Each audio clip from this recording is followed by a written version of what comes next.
Ini adalah toko ayam goreng paling enak di Korea. Dicampur dengan saus racikan sendiri. Meski penampilan luarnya kelihatan tidak enak, tapi setelah kamu mencobanya, enak. Namun, menjual ayam goreng hanyalah tampilan toko ini. Tiap malam, para pekerja akan mengeluarkan berbagai foto untuk mengerjakan kasus. Karena identitas asli mereka adalah detektif narkoba dan pengedar narkoba yang mereka selidiki. Tinggal di gedung depan toko. Di dalam memiliki 10 orang penjaga berbadan besar. Siapapun tidak diperbolehkan masuk. Hanya terkadang pengantar makanan yang boleh masuk. Sehingga mereka membuka toko ayam goreng. Menunggu mereka untuk memesan makanan. Dan menggunakan kesempatan itu untuk memeriksa situasi. Tapi sudah buka beberapa bulan. Bisnis toko semakin laku. Ketua Go sudah menerima uang hingga tangannya lelah. Tapi tetap tidak bertemu dengan pengedar narkoba memesan makan. Hari ini, Ketua Go pulang ke rumah. Dan memberikan istrinya sebuah kantong. Istrinya kaget. Di dalam ternyata ada tas bermerek. Apakah suaminya mendapatkan banyak uang? Istri mengambil tasnya. Kemudian melihat isi di dalam tas. Ketua Go menjelaskan, uang bonus yang didapatkan karena kinerja yang bagus. Sang istri sangat senang. Kamu tunggu aku sebentar. Aku cuci bersih. Malam itu, Ketua Go mengerti apa yang disebut dengan wanginya mendapat uang. Keesokannya, Ketua Go membeli puluhan ekor ayam, menyuruh bawahannya untuk menggoreng ayam goreng. Ada yang bertugas memotong bawang, ada yang bertugas mengantarkan makanan. Ia yang senang mendapatkan uang, semakin jauh dari menangkap pengedar narkoba. Hingga malam itu, salah seorang bawahan sedang memerhatikan di mobil, dan menyadari para pengedar narkoba keluar. Ia langsung menelepon timnya, tapi tidak ada yang menjawab, karena di toko penuh dengan pelanggan. Semuanya sibuk mengantarkan makanan. Tidak bisa apa-apa, ia hanya bisa mengikuti mereka dari belakang. Siapa sangka di perempatan, arahnya berbeda dengan pengedar narkoba. Ia hanya bisa melihat mobil mereka. Tiba-tiba ada mobil yang lewat dari depannya. Ia hanya bisa menghentikan mobil dengan tiba-tiba. Di saat yang sama ia kehilangan pengedar narkoba. Setelah kembali, ia menanyai temannya, aku membuka toko ayam goreng demi menangkap orang jahat, atau menangkap orang jahat demi membuka toko ayam goreng. Teman yang capek seharian langsung kesal. Koki tidak senang dan berkata, terluka bakar karena minyak 180 derajat Celcius. Terluka karena pisau. Kamu tahu seberapa sakit? Jaehon yang membantu di dapur juga kesal. Tiap hari memotong bawang. Mencium baunya hingga mau mati. Detektif yang menghitung uang hingga tangannya kaku. Mendengar teman-temannya yang kesal, Ketua Go akhirnya mengatakan, tidak boleh karena keegoisan. Menyerah dengan pekerjaan. Harus kembali ke pekerjaan yang seharusnya. Kemudian mereka menaikkan harga ayam goreng. 1 ekor 450.000. Dengan begitu maka tidak akan ada yang datang lagi. Agar membuat pelanggan yang datang menjadi sedikit, Ketua Go memutuskan untuk menjual seekor ayam dengan harga 450.000 untuk menakuti pelanggan.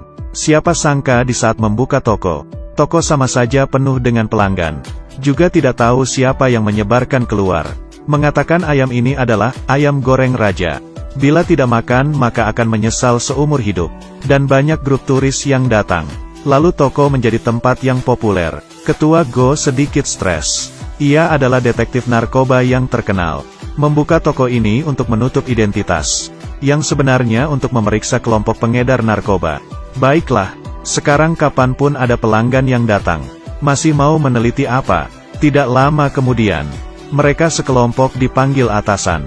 Atasan marah dan menanyai mereka, kenapa laporan tiap hari? Semuanya mengintai, dan mengintai. Dibola-balik, dan melihat sebuah orderan. Yang atasnya tertulis ayam 50 ekor. Di mana ada ayam? Ini salah letak. Ketua Go diam-diam memasukkan kertas orderan ke dalam baju. Atasan tidak bisa berkata-kata. Di saat ingin memarahi mereka, Ketua Go menerima sebuah telepon. Para pengedar narkoba memesan ayam goreng. Kelima detektif langsung berlari pulang. Atasan sudah tidak sanggup menahan. Kemudian, Koki menggoreng ayamnya, dan mengantarnya ke depan Ketua Go. Ketua Go dengan cepat mempersiapkan alat perang. Memakai jas hujan. Dengan percaya diri pergi ke pengedar narkoba di seberang jalan. Ketua Go sampai di depan pintu. Membuka pintu. Kenapa yang muncul malah wanita tua? Melihat ke dalam sebentar, hanya ada beberapa tukang bersih-bersih. Ternyata, kelompok pengedar narkoba itu sudah pindah ke markas lain. Setelah mengetahui hal itu, ia pun hanya bisa tertawa, mengambil sebotol minuman dan langsung meminumnya. Dan ternyata itu adalah minuman yang sudah diracuni Tim. Rupanya teman makan teman. Rekannya segera mengangkatnya ke atas kasur, membaringkannya. Di dalam keadaan tidak sadar, ia teringat dengan beberapa hari ini membawa uang pulang ke rumah. Perilaku istrinya semakin baik kepadanya. Kemudian ia memutuskan akan serius menjalankan restoran. Sayangnya hal tidak berlangsung lama.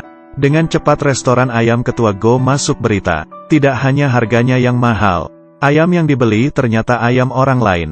Mereka hanya mengganti bungkusan.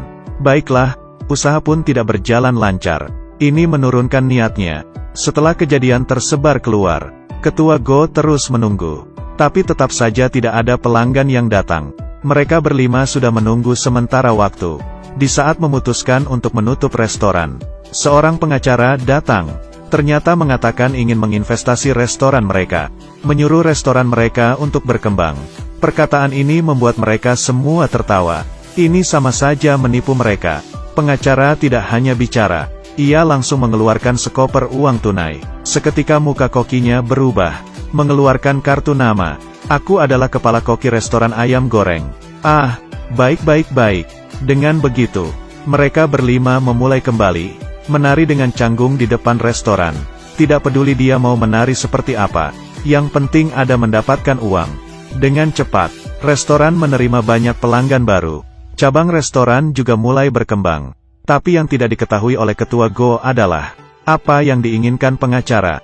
Bukanlah sekedar membuka cabang, tapi dia sebenarnya adalah bawahan dari kelompok pengedar narkoba. Kelihatannya seperti bekerja sama untuk membuka cabang. Sebenarnya ia menyelundupkan narkoba di dalam kantong, dan dikirim melalui proses pengiriman. Awalnya mereka tidak merasakan apa-apa, hingga hari ini. Ketua Go melihat berita, pekerja di cabang lain, sering diserang oleh orang lain.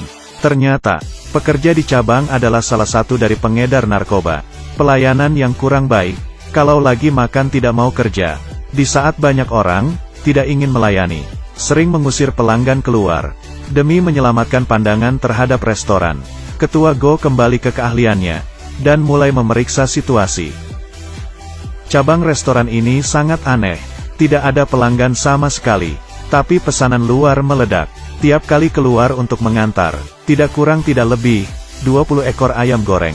Dan tempat tujuan hanya itu-itu saja. Yang lebih anehnya, setelah pelanggan itu menerima pesanan, ia langsung membuang ayam tersebut. Tidak memakannya terus beli untuk apa? Demi memeriksa lebih dalam, Ketua Go memutuskan untuk mengintai salah seorang pengantar. Hanya terdengar pelanggan di dalam tidak punya uang. Dengan kasar melempar ayam goreng, kemudian mengusirnya keluar. Seporsi ayam membutuhkan uang sebanyak itu. Ketua Go jalan keluar, melihat situasi pelanggan. Melihat memar biru di lengan, sangat jelas, ia adalah seorang pecandu. Setelah mendapatkan bukti, Ketua Go memutuskan untuk melakukan penangkapan. Mereka datang ke kantor pusat restoran, dan ternyata sudah kosong dari awal. Kelihatannya mereka sudah tahu bahwa mereka sudah ketahuan. Tiba-tiba, ponsel detektif yang berdering. Setelah melihatnya, koki ternyata sudah ditangkap. Untungnya mereka memasang pelacak, kemudian segera menuju ke sana untuk menolong. Di samping itu, koki disekap di gudang. Melihat sekujur badannya yang terus bergerak, pengedar narkoba merasakan sesuatu yang tidak benar. Ia langsung mengambil palu dan memukulnya. Sayangnya sudah terlambat.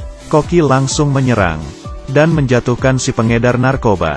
Dengan beberapa teknik, ia sudah menjatuhkan beberapa orang. Kemudian, Koki melihat ketua pengedar kabur dengan mobil. Ia langsung mengejarnya. Pada akhirnya tiba di dermaga. Melihat ketua pengedar dan sekelompok bawahannya melakukan transaksi narkoba. Kenapa begitu banyak orang tidak bisa dilawan? Di tengah keributan, Koki mengeluarkan teknik khusus. Mendengar suara siren, para orang jahat pun panik. Bos pengedar mencurigai pihak lawan adalah mata-mata.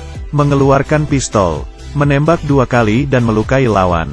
Kedua belah pihak seketika mulai rusuh, mulai berkelahi. Saat Koki mengira sudah berhasil, Ketua Go yang membuntuti mereka pun datang. Mereka yang tidak tahu apa-apa, berdiri di depan sekelompok pengedar. Koki bergabung dengan timnya. Takut, bukan? Saat para pengedar menghampiri mereka, kelima detektif tertawa bersamaan.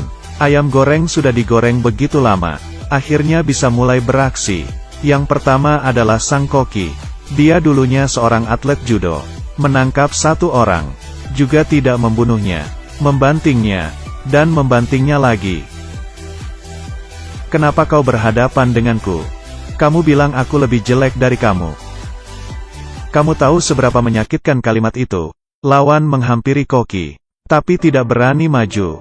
Akhirnya lawan putus asa, mengulurkan tangan. Silahkan banting. Detektif berikutnya, dulunya seorang tentara angkatan laut.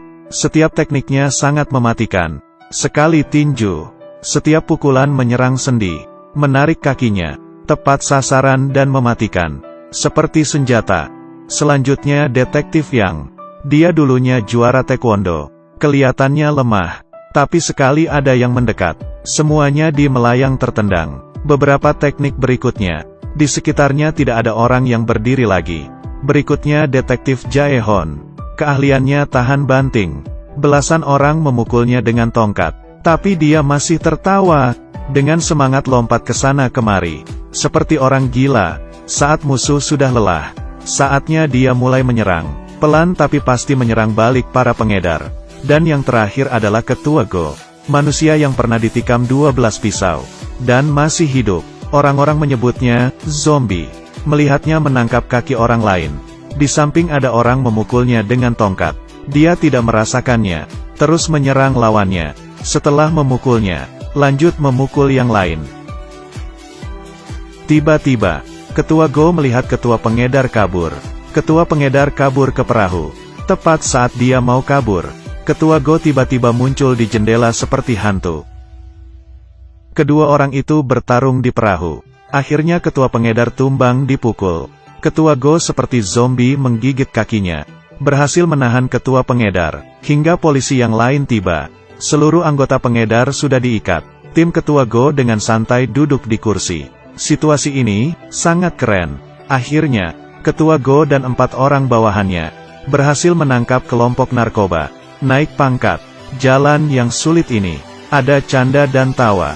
Saat rekannya menghadapi masalah, kata-kata yang sering dikatakan Ketua Go adalah, "Kita adalah keluarga. Semoga keluarga ini bisa terus menyelesaikan kasus dengan senang."